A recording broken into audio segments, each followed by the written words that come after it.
Suivez nos journaux sur la page Facebook et la chaîne YouTube. Le journal de Scoop FM passe également sur la 98.5 MHz qui push 24 radios à 18h30, 21h30, 8h30, 12h30 et 16h juste. Et sur la 101.0 MHz, la radio communautaire Moïseni à 9h05, 13h03, 21h juste et sur Vox Congo. Téléchargez dès maintenant l'application Vox Congo pour être informé en boucle. Nos chaînes partenaires. Pour toute information, contactez le plus 243 97 62 31 319. Scoop FM, la neutralité réelle. Scoop FM, la neutralité réelle.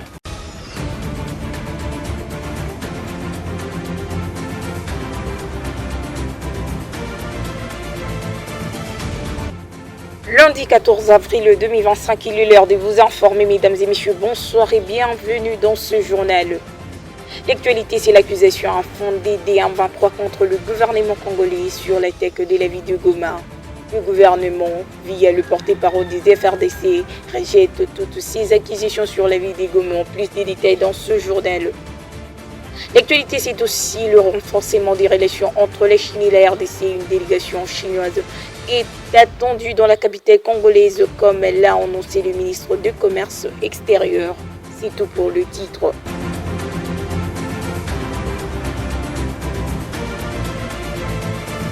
Comme annoncé dans les titres de ce journal, accusation infondée des M23 contre le gouvernement congolais sur l'attaque de la ville de Goma. Le gouvernement, via le porte-parole des FRDC, rejette toutes ces accusations. Les FRDC observent le cessez-le-feu contrairement aux accusations infondées des rebelles. Un communiqué infondé et dépourvu de toute logique a été rendu public par l'AFC M23 soutenu par le Rwanda.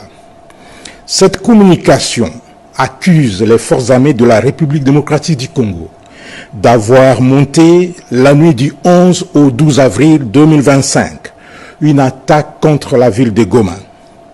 À ce sujet, les forces armées de la République démocratique du Congo tiennent à donner des précisions objectivement vérifiables suivantes à l'opinion nationale et internationale. 1. Au nord de la province, leur première position se trouve à plus de 300 km de la ville de Goma, dans le territoire de Lubero, au grand nord de cette province. 2. À l'ouest de Goma, les forces armées de la République démocratique du Congo sont en pleine défensive dans le territoire de Walikale. Au sud de Goma, les premières positions des FARDC sont à des centaines de kilomètres de la ville de Bukavu, dans les territoires de Mwenga, Uvira, Fizi et Chabunda. Le communiqué de l'AFC M23, taillé de toutes pièces, est en réalité un scénario sciemment monté non seulement pour camoufler et justifier les tueries quotidiennes des civils dans la ville de Goma, mais aussi et surtout pour manipuler l'opinion et également satisfaire leurs appétits criminels. C'est une manœuvre dilatoire concoctée pour tenter de faire capoter toutes les initiatives de paix en cours.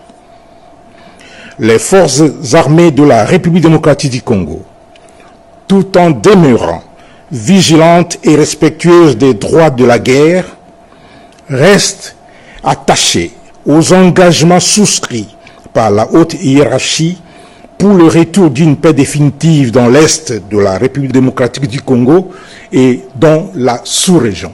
Le président de la conférence épiscopale nationale du Congo, Monseigneur Fulgence Muteba Mugalou, invite les Congolaises et Congolais à préserver la paix pour le développement de la RDC.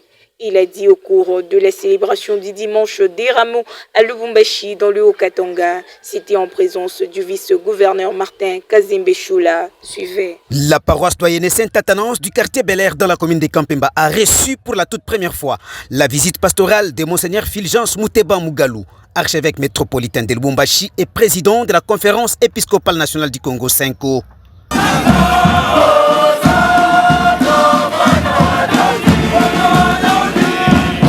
Un moment choisi pour le vice-gouverneur de la province du Haut-Katanga, Martin Kazembe Choula, de communier avec les siens.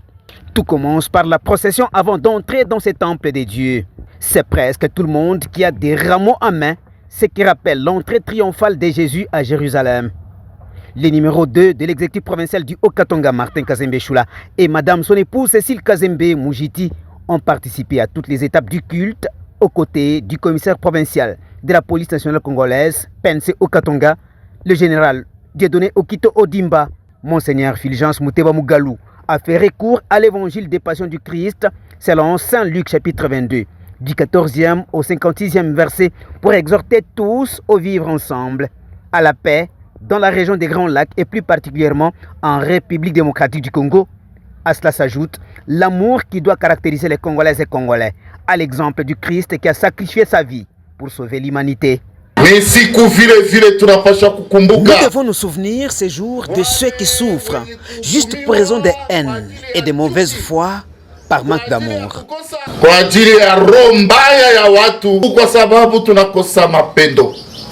Maandamano yetu tutaifanya tukikumbuka hasa zaidi nos compassions envers nos frères et sœurs victimes des affres de guerre, qu'ils se sentent fortifiés au nom du Seigneur Jésus-Christ. Vient ensuite les moments de la Sainte Seine, ou mieux, le partage d'Eucharistie et l'offrande. Autre moment vécu par l'autorité provinciale du Haut-Katanga et sa tendre épouse Cécile Kazembe Moujiti, qui n'ont pas hésité un seul instant d'offrir à Dieu des présents en signe de reconnaissance. L'adoration et la louange ont permis aux fidèles de célébrer avec faste l'entrée du Christ à Jérusalem. Toujours dans ces journaux, la mission des organisations des Nations Unies pour la stabilisation en République démocratique du Congo, MONUSCO, a démenti le dimanche 13 avril 2025 les allégations des M23 qu'elle juge gravissimes contenues dans une prétendue alerte sur qui l'ont actuellement faisant état des préparatifs d'une attaque imminente sur la ville de Goma qui serait orchestrée depuis l'une de ses bases, notamment c'est de l'aéroport de Goma. La MONUSCO tient à préciser qu'aucune activité de cette nature n'a jamais eu lieu ni saurait être tolérée dans ces installations. Ces accusations sont non seulement fausses, mais également extrêmement dangereuses dans un contexte déjà marqué par de fortes tensions sécuritaires. Dans la ville-province de Kinshasa, le gouverneur Daniel Mumba a présidé dans la soirée du dimanche 13 avril 2025 une réunion d'évaluation de la gestion de la crise humanitaire après le dégât causé par les inondations lors des pluies du 4 et 5 avril. L'engagement de tous les acteurs a été jugé positif par la participation de cette réunion qui ont ainsi recommandé les renforcements des mesures au cours d'applications particulières, les opérations de nettoyage du réseau routier, le courage des caniveaux et des collecteurs d'eau ainsi que de la lutte contre des constructions anarchiques. Par ces actions exécutives, Urbain a décidé de coupler réparation des dégâts et prévention des situations similaires. La prise en charge des sinistrés et l'amélioration des conditions de vie dans les zones touchées par les inondations fait partie des sujets abordés lors de cette réunion, à laquelle avait également participé le ministre des Infrastructures et Travaux publics ainsi que de la Santé. Au Kasaï-Oriental, une plénière convoquée ce mardi à l'Assemblée provinciale pour notamment débattre du rapport sur la gestion financière. Le bureau de l'Assemblée provinciale du Kasaï-Oriental convoque une séance plénière ce mardi 15 avril 2025 selon un communiqué officiel signé par le rapporteur de la première institution provinciale. Selon le même communiqué, 3 points figurent à l'ordre du jour. L'adoption de l'ordre du jour, la présentation de l'adoption du projet des calendriers des matières pour la session mars 2025, la vérification des données financières contenues dans le rapport de gestion du bureau. Les élus provinciaux du Kasaï central sont appelés à devoir faciliter la bonne marche de l'organe délibérant de la province. Au Gabon, c'est avec 90,35% de voix que Brice Colter Olinguinguema a été élu président selon les chiffres provisoires communiqués dimanche 13 avril par le ministre de l'Intérieur. Après 20 mois de transition, il prend donc le commande du pays pour 7 ans avec un mandat renouvelable une fois. Un succès sans surprise tant il a écrasé la scène politique depuis le renversement d'Ali Bongo le 30 août 2023. Bouclons ces journaux par une délégation chinoise est attendue imminemment dans l'air capitale congolaise, comme l'a annoncé le ministre du Commerce extérieur. Ces déplacements s'inscrivent dans le cadre d'un renforcement des relations commerciales entre la République démocratique du Congo et la Chine. Gracia Kilimali nous en dit plus. Selon un communiqué publié à l'issue d'une réunion stratégique au cabinet du ministre Julien Paluku Kaongia, cette visite est notamment liée à un accord au cadre récemment signé à Pékin. Celui-ci prévoit l'exportation de produits congolais vers la Chine sans paiement de droits des douanes.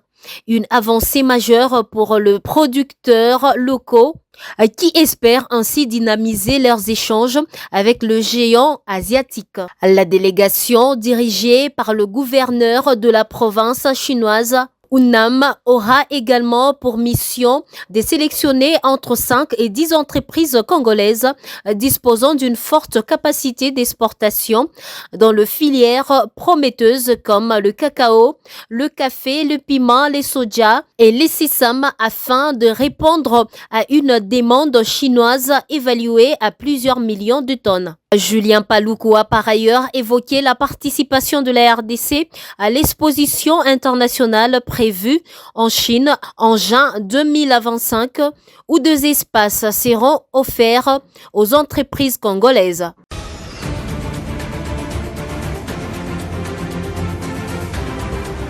Et c'est la fin de ce journal. Merci de l'avoir suivi. Nous vous disons au revoir et à très vite.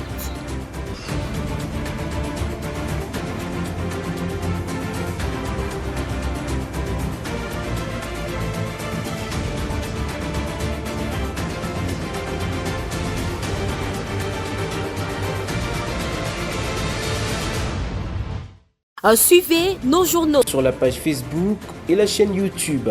Le journal de Scoop FM passe également sur la 98.5 MHz qui push 24 radios à 18h30, 21h30, 8h30, 12h30 et 16h juste. Et sur la 101.0 MHz, la radio communautaire Moïseni à 9h05, 13h03, 21h juste et sur Vox Congo. Téléchargez dès maintenant l'application Vox Congo pour être informé en boucle. Nos chaînes partenaires. Pour toute information, contactez le plus 243 97 62 31 319. Scoop FM, la neutralité réelle. Scoop FM, la neutralité réelle.